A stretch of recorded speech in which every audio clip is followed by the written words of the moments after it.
Good evening, everybody. Good to see you here as everybody's logging in. Obviously, we can't see you here, but we want to know that you're here. So if you're here, man, let us know. Let us know. We want to see you guys and let us know where you're at. Obviously, this is Brandon Dodd, and we're joined by Jordan Manchester, our worship leader. We were just talking about this. Worship leader. He says glorified song starter. You got to give yourself a little bit more credit than that, my man. Yeah. Yeah, we got the praise team does a lot of it, right? They're the crucial element. That's right. But there has to be a the igniter, the starter, the spark. Let's get it going. Let's get the right note. We'll be all right. Jordan is too humble. He leads us, and probably 3/4 of the time, maybe half, maybe a little bit more than that, somewhere in the middle, probably half of the time. Does a great job. Really blesses this family. And if you're here and you go with us on Sunday mornings and stuff, man. Whether or not he agrees with it himself, leading us in worship, that's where he takes us in the throne room of God, which is a big deal. So we can't undervalue that. That's an amazing intro. All right. So thank you guys for joining us, and we'll get. I do want to say thanks for having me on here. For sure. I get to watch it, and I really enjoy it. It's kind of an honor to sit in Marshall Brown's chair. Indeed. I feel like I have kind of like a special power thing going on. Yeah. Did you turn on your seat warmers? I didn't know they had that. That's it. Wouldn't that be, we go for the big bucks here at Flagstone Church. No surprise, Marshall, he doesn't skimp on the perks. That's right. Just it's awesome. Jason, thanks for the compliment. Fantastic job leading. Good job, dude. That's Jason Cavanis here. So Jason Cavanis, not Jason Mosley? Yeah. Okay. Well, thank you very much, Jason Cavanis. There you go. That means a lot. Jason Mosley was hauling out. Yeah, let's go. Yeah, Jason Mosley is the one that has you in his ears every. Yeah, not kind just of a weird way to say it. Yeah, but he is. That's true, and he makes it sound so good, right? That's right. It's probably like 80% Jason. Sounds. Yeah, so thank you, Jason Mosley. Let's just throw some compliments around. Jason, thanks you, bud. Marshall, thanks for leading. Yeah, Scotty, Jesus. Let's say there we go. But Jordan, man, he's an integral part of this Flagstone family, and we're glad to have him here. So I was gone last week, so I'm grateful that Marshall could hold down the fort, which is what he normally does, hold down the fort and everything too. But so like I said, Jordan, man, he's our worship leader. He's also a father of two cute and beautiful kiddos. Very loud. Very loud. Maybe that's where you get it from you. Maybe. Well, yes, maybe we're gonna say it's definitely okay. Let's say If Hannah, if you're watching, it's definitely him. Yeah. And he's also an awesome husband to Miss Hannah. And so, in our subject matter today, we're talking about love. And so, if we're talking, we were just mentioning, we've had Scotty and Marshall and I both, we have Bible degrees, but youth ministry degrees and stuff like that. But man, if we're having a discussion on love, this is a conversation that, as a follower of Christ, as a father of two for a while now. Oh man, almost 6 years now. Five in June. So yeah, it'd be 5 in June. Man, you haven't been 5 full. No, you're right. Years, you're right. For some reason, I've been I'm approaching year 5. Exactly. Little known fact: the same day that our son Silas was born was Brandon's first day on the job. He's minister at Flagstone. So that's kind of a cool little thing. I'll take it. That's fine. So between that and between being a husband and between just loving other people like Jesus in general, there are a lot of things that we can say. When we ask the question, "What is love?" We were just singing songs about love earlier. We can talk about these things, right? We can talk about these things. I don't think I'm an expert, but love expert. Hey, let's go. Is that you? Is that what your degree was in Harding? Yeah. Well, that's kind of what you get at Harding too. Is I thought it was camaraderie. Ooh, hashtag David Burks. Got you, buddy. Yeah. Well, the truth is at Harding, if you leave without a spouse, then that's it. You're done. They rescind your degree. And that's right. Oh, that's right. So no matter what your degree is, if you don't have a spouse, it really doesn't count. I see. So I guess my degree doesn't count, but maybe Morgan and I got married a little bit after that. Right? Let's grandfathered in, right? Yeah, you're grandfathered in. You're good. You're covered.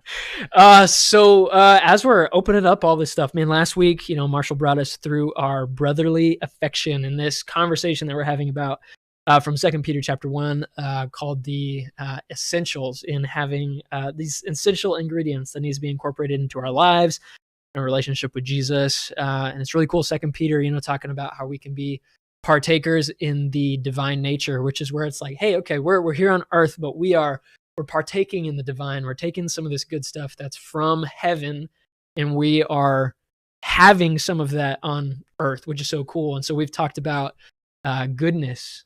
We've talked about self-control. We've talked about perseverance. Scotty talked about goodness, I think is what it was. Scotty talks a lot. Scotty talks. Scotty, if you're here, let us know. But man, we've had a lot of good stuff. And the very, very last thing that Peter mentions here in this list, these ingredients that he's folding together into this dish, I guess, if you will, is love, which is cool. So we're going to spend a little bit of time with that. So I want you guys, if you're here with us, finish this sentence, and I want you to finish this sentence too. Okay. And I'm saying, it can be anything. Okay. Finish the sentence. I love blank so much. I love blank so much. And I'll be honest with you, my mind immediately goes to Anchorman whenever Steve Carell says, I love lamp. That's all he says is I love lamp. Mine too. I can't. He said, really? Okay. Yeah, it's you and I both. No, yeah. Millennials. Here we are. I love blank so much. So if you've got that in the comments, go ahead and let us know, because I want to know, because you guys are going to help us in this conversation. Let us know. I love blank so much. If you were just going to finish that sentence just right off the bat. I mean, I would immediately say the obvious things, like I love my wife so much, or I love my boy so much. There you go. Right? I mean, that's very, very accurate. Yeah. But I think if like going on beyond those things, I would say probably I love The Office so much. Like that's my favorite TV show, and I just love watching it, and that's on like all the time in our house. I love the Arkansas Razorbacks so much. The Chicago Cubs so much. Okay, there was two things that I knew that Jordan would say, and those are two of those things. Chicago Cubs, Arkansas Razorbacks. Let's go. Which golf. We're praying for. Oh yeah. Here's a pastime that you can just play. If you haven't seen Jordan golf, man, it's a a good time. Scott Manchester Razorbacks, baby. That's what he's saying. This is where the lineage. That's where I got it, right? The blood. Right. It just runs. That's nice. I think there's a lot of us here that would say Razorbacks, especially right now. Sweet 16 is coming up. Oh man. DVR is ready to go. Yeah. We're hoping to fire up the grill.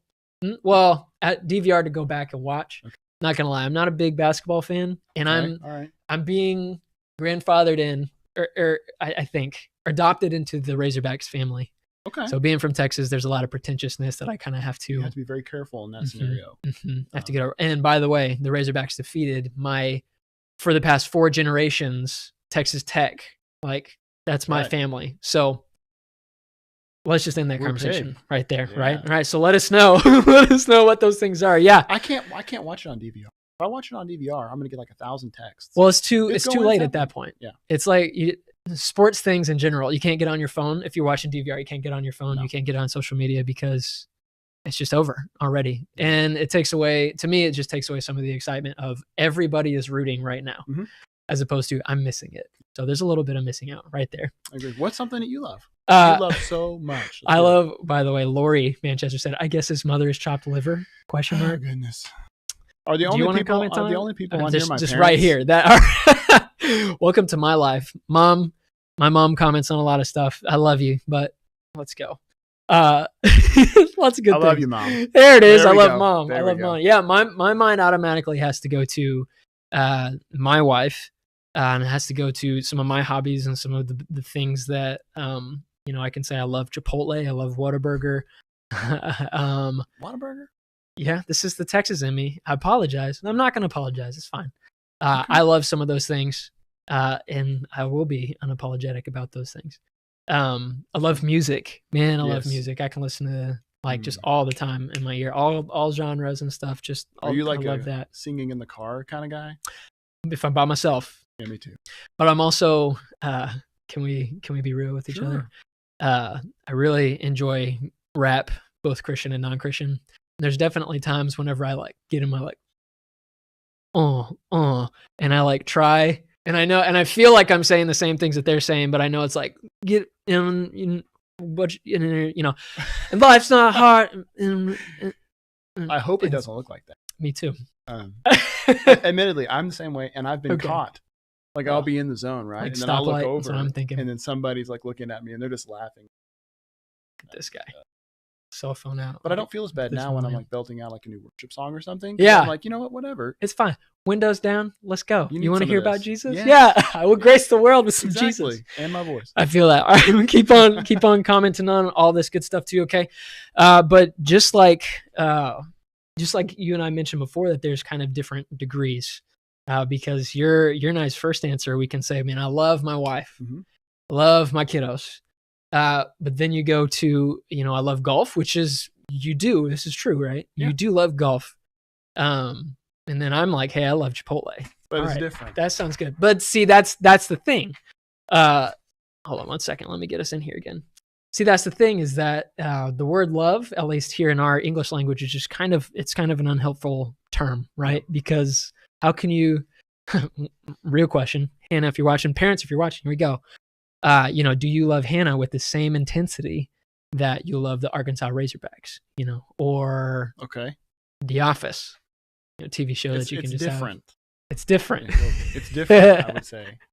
Yeah, because there's varying degrees. Because you can say that statement is true, right? That you do love The Office so much. And you can say, I do love my wife so much. Mm-hmm.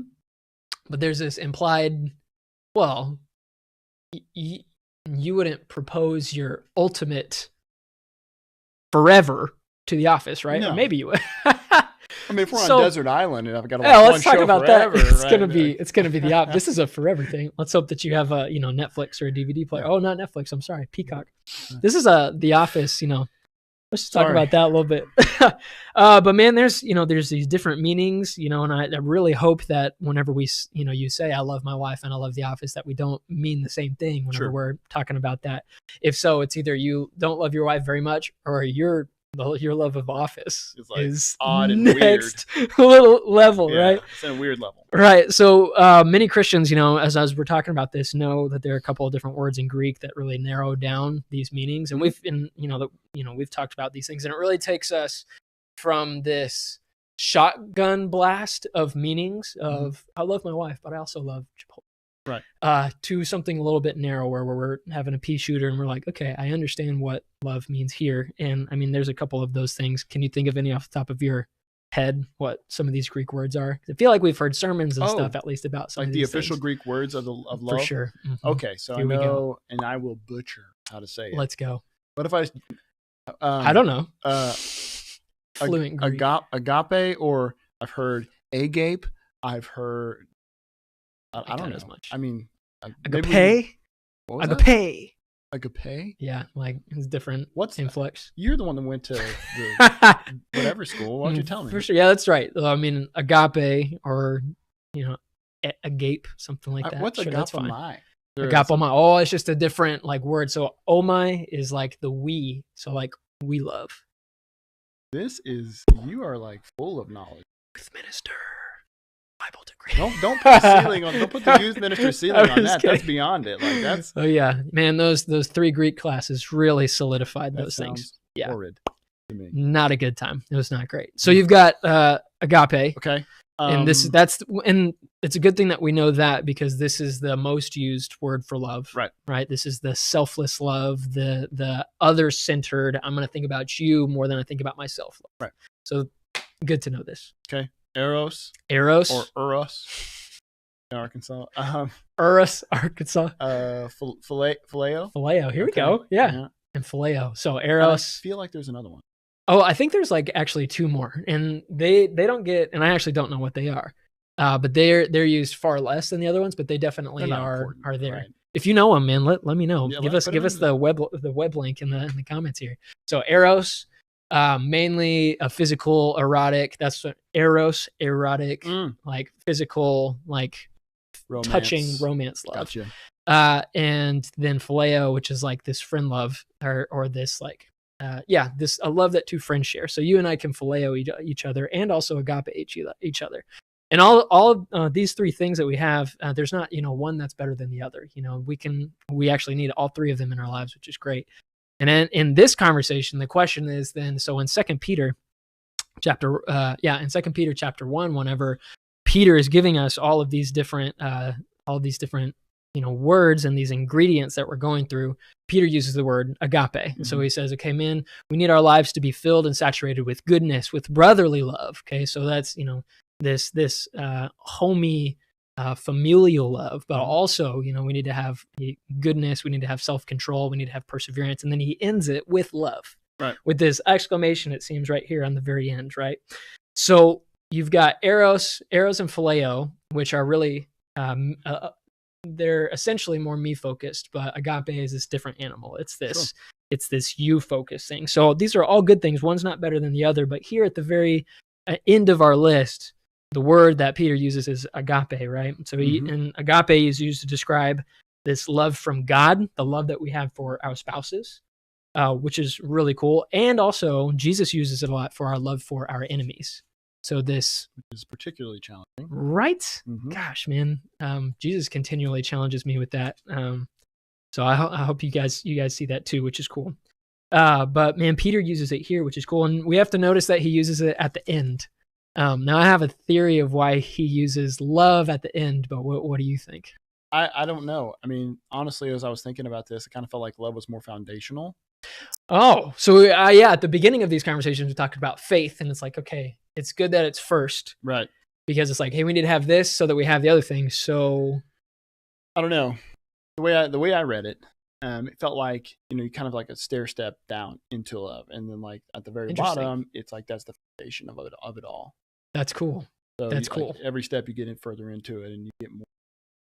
So this is like I think that's correct. It's this like, okay, here we go. We've got these good things and they're all good.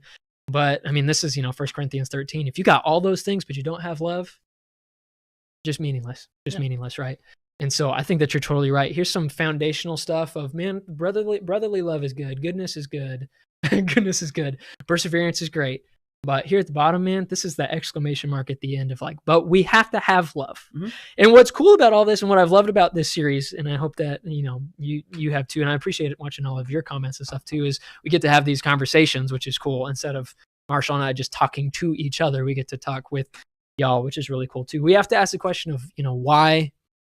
I feel like it's obvious, but with Peter, it's just, I just think it's really, really cool. So we have to ask the question, why is this something that is essential for Peter? Why does he feel like, what are the experiences that he has that makes him feel like this is an essential ingredient? So, well, I gotta ask this. What did your Easter look like last year? My Easter? Your Easter look like last year. Mean, this is 2020 Easter. Yeah, so 2020 Easter.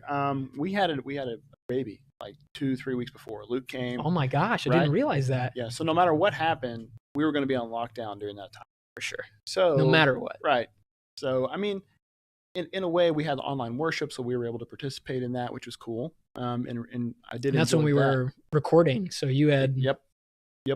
And so it was different to say the least. I missed out on being with the church family. Oh, for sure. Right. Because I mean, you mentioned things that I love. One of the things that I really get a lot out of is being a worship leader, is just being up there in front of the congregation. Because it's a different perspective when everybody's kind of singing and it's coming at you. You hear it differently than you do when you're in the crowd. That's so cool. It's amazing. And that is something that I have not experienced. Well, and come on up. Okay. Here's Brandon just wandering around in the background during the song. I'm just going to stand right next to you and be like, I see what you mean. Yeah. I see what you mean. Yeah. That's cool. Scotty, maybe stop singing a little bit right there. Yeah. Scotty, turn bass. Some other people. Yeah. Okay. Yeah. But it is good. And so I missed out on that. And Easter Sunday is always just, we have a good attendance. And so I just missed out on that. That's probably the biggest thing. Yeah. I think that like, similar experience, not with the baby, minus the baby. But it's just different. Morgan. Yeah, just kind of missing out, feeling like it was good, but it just didn't have the same gusto, didn't have the same impact. And maybe you guys can relate to me and Jordan in this conversation and stuff like that. I think that there's times like, here's the most Easter, man. Here's the most important moment in history, right? Whether or not you believe, in the Bible and Jesus or not, regardless, the most important moment in history, whenever Jesus sacrificed himself so that we could be whole, so that we could be with God one day in paradise, be with him in paradise, taking all of our sins with him to the cross and all of that. And here I am, sitting on Easter Sunday, and I'm like, man, I just, just glazed, Sure. just kind of glazed, just not feeling it. It doesn't feel right celebrating it from your couch in like your sweats, right? Yeah. There's something weird about that to me. Yeah. And, but you can, hey, that's what you want to do. Yeah, good for you. Right? Some of us are like, man, Easter, woohoo, this is great. Pastels. Yeah, I rolled out of bed and I put on, instead of my green onesie, it's like pastel onesie. Yeah, it's like a pastel yellow full body onesie. Yeah, footies. Just had some more footies. Yeah. You're a dad. That's a digression. Sorry. Right? No, but that kind of brings us into, like, I think whenever we think about love, it's kind of the same way of, like, here we are approaching Easter Sunday, and even myself, it's easy for me to feel just a little bit calloused about this is a story that, it's foundational to our faith, but man, it is preached every Sunday because it's the most important thing that we could ever hear in our week is Jesus Christ died for our sins, and because of that we can be with him someday, which is crazy. But I think whenever we're talking about love and stuff, it's easy for us to be callous in the same way of, like, Peter wants that on the list because, like, you do need to love. And it is agape. We need this selfless love, kind of like Jesus. Okay. Mm-hmm. But I think that we just need to color it a little bit more, because here is Peter got to experience Jesus in a way that we not forget about, but I think that we don't recognize as much. Sure. I guess. Peter's one of my favorite characters in the Bible. Probably top 3. And his story is absolutely up there. Oh, right? yeah. Just from beginning to end. Just the way his interactions with Jesus and the way that it kind of pans out for him. Because it's cool because you get to see it from start to finish. Right. And I love the way, like, I love bookend type stuff, right? Yeah. So, like, you come out, Jesus is on the shore. He's like, hey, throw your nets on the other side of the boat. He pulls up the fish, right? He's like, oh, wow, this is amazing. And then he's like, follow me. And then he follows them. The origin stories. Exactly. And then, like, he goes through and think about all the things that he's seen. Right? Think about the things that Peter's seen, right? Peter's seen him heal blind people, raise dead men from the grave, walked on the water with Jesus. Okay. Yeah. He's the only human being that can say that, by the way. I mean, it's incredible. And then goes through this whole debacle, right? Like the night before when he's like, Jesus, I'm going to die with you too. And then, like, hours later, like, okay, I don't even know him. Does anybody relate? It's like, oh yeah, Sunday, I'm like, oh, I'm all for you. Yeah. Hours, same day. I can't imagine what Peter was feeling after that. And then for Jesus to come back, like, in the group setting, right? Yeah. Like, just to be like, okay, Jesus, this is still awkward because I know that I did these things and I know because you kind of predicted them and we never get to address it. And then he's like, okay, well, Jesus is back, but what do I do now? So he gets back in his boat, out there fishing again. Go back to what you know, man. Ain't catching anything. And then somebody that he can't really see very well hollers out to him from the shore, hey, throw your nets out on the other side.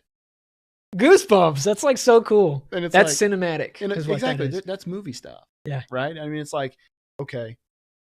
In that moment, like, Peter, and the weird part when you read, it's like John's like, I think it's Jesus. And then Peter's like, oh, yeah. But this is your story, bro. Like, like, how did you not know? When he said throw him out on the other side, like, oh. But then I've heard that before. Then he gets out and he goes and, like, swims up the shore and they eat the breakfast. Yeah. But anyway. So good. And that's at the end of John, story. Man. That's the awesome stuff, is because Jesus is like, here's this colossal failure. And you talk about Peter understanding what love is.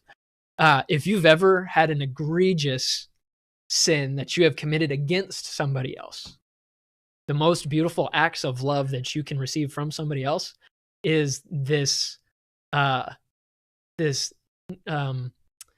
forgiveness that is void of heaping guilt, healed of searing pain, and that's just filled with love. And, like, Peter got to experience this kind of stuff. And I wonder if that's why, like, at the end of this spot here, at the end of 2 Peter, in the first chapter, or into the first chapter of 2 Peter, he's like, all right, and love, like the agape love, because this is so significant to me. Yeah. Right?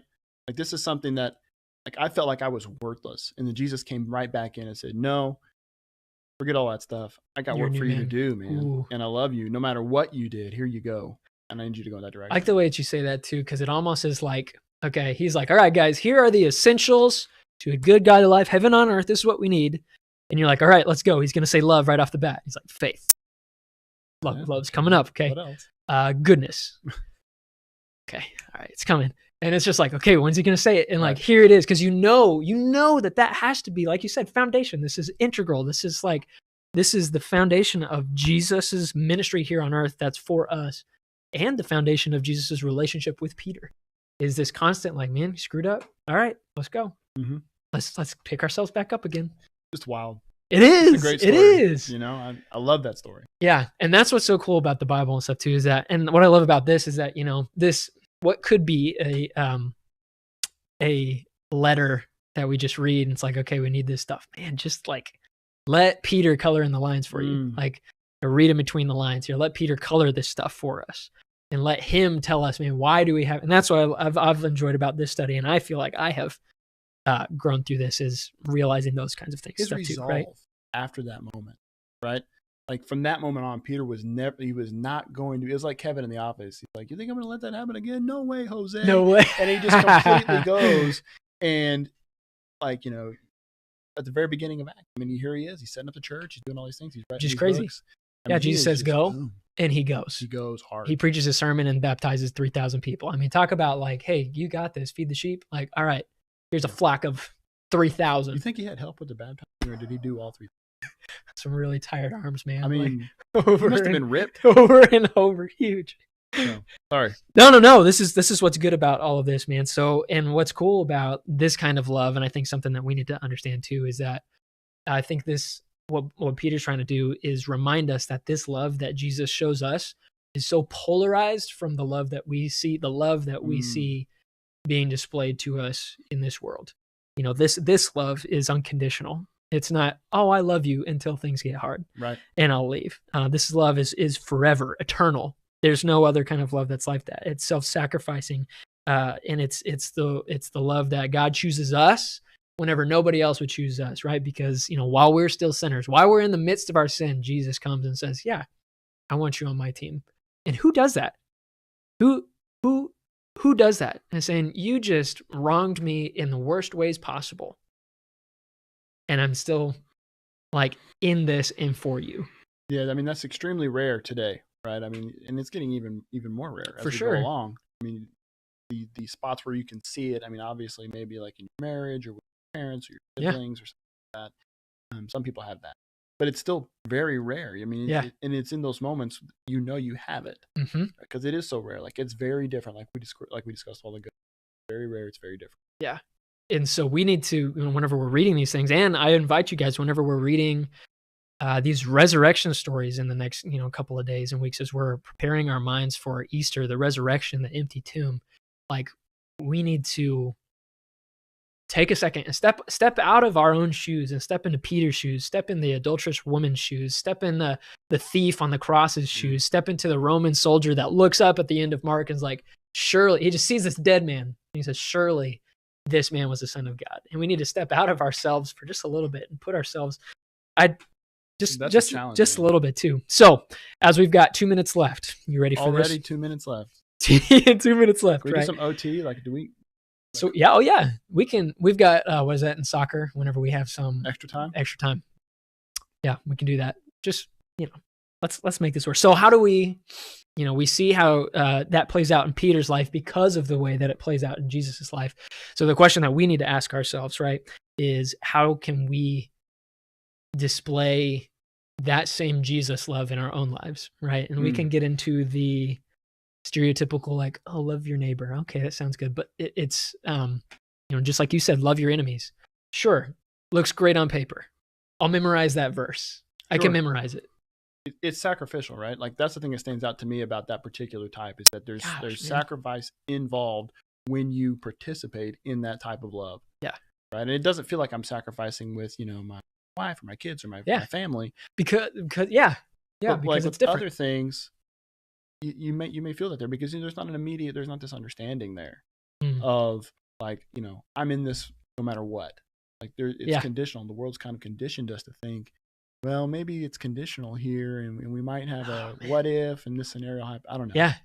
Well, it's the continuous thing for me is that like Jesus like loved, like this kind of loved the guys that drove nails into his hands. And he like loved the guys that spat on him and that whipped him and ultimately crucified him. And it's like, what?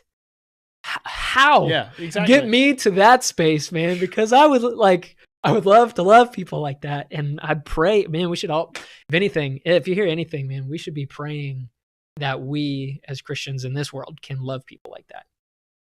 That'd be wild stuff.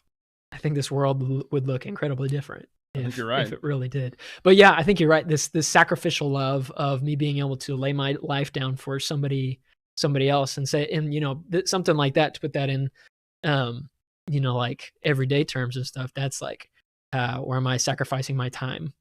Where am I sacrificing my finances? And not out of guilt, out of agape, out of this selfless. Where am I sacrificing? Man, I can be late to this lunch date with my friend because I'm spending a moment praying over the homeless man on the side of the road. It's this, what are we ready to sacrifice? What are we ready to give our lives for?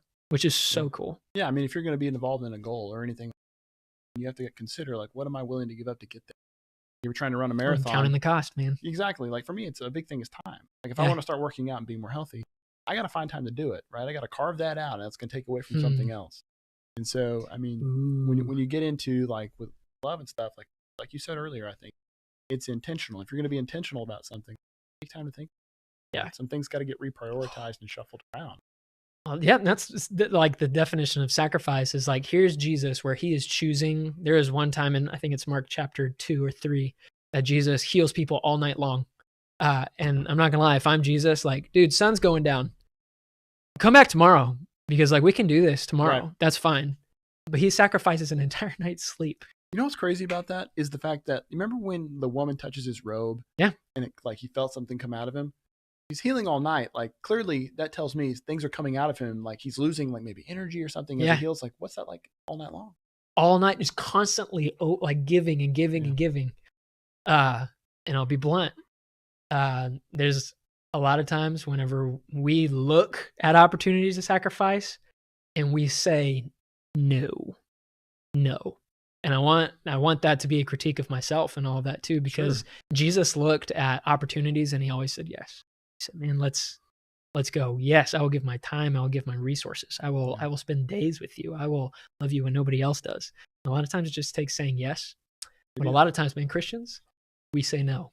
Maybe it's that simple. I mean, it's hard, but at the same time, it's like, just say yes to this. Say yes to the next right step. Yeah. And pray for that step to be revealed. You're just like, I don't know when those steps happen. Pray right after this for like, God, open my eyes so that I can see when those moments happen so that you can be convicted towards those things. Totally get that. Totally get that. And I'm all about that, man. Jesus stays with us at all. He never leaves us. He never forsakes us. And we talk all the time about, love is a verb. It's not just a word. It's something that we do. And I like that. Just putting a cap on it, man. Like let's just love. Let's just go do. Let's just say yes. Yeah. Let's just and say I would yes. add, like, this particular church, this Flagstone family. I mean, it's action. It's there. Like you say, love's an action. We do it. You experience that here, I feel like. So I'm thinking if there's people out there that aren't part of Flagstone, like, you're not going to hear it from, you're going to hear it every Sunday from Brandon or Marshall or from somebody else. But I would say just me and my family, we've actually felt the love, that actionable love from the family here at Flagstone. And so just a shameless plug. I mean, if you're out there and you're looking around, I'll be a part of this thing. It's the good stuff. Yeah. Well, like you said, we find that love and it's rare. And then whenever you find it and you feel it, it's this tangible, like I can wrap my hands around it. Tangible. That's cool. Tangible thing. Cool. Well, man, thank you, Jordan, for being a part of our discussion on this subject. And we actually have, although this is the last item on Peter's list, we have one more thing to cover, and that's happening next week. And that's the nearsightedness that it comes to. And I think in verses 7 and 8, maybe 9. But so we've got that, and then we're starting a new series. But man, thank you so much for being with us today. Thank you for having me. I really appreciate being here. For sure. And hope I didn't offend anybody with anything. Offended me with the Razorbacks. I don't know. Sounded like I offended my mom while ago. Yeah.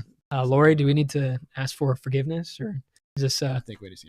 All right, let's wrap it up, guys. Thank you so much for being with us, and we will catch up with you next week. Thank you, guys. Have a good week, y'all.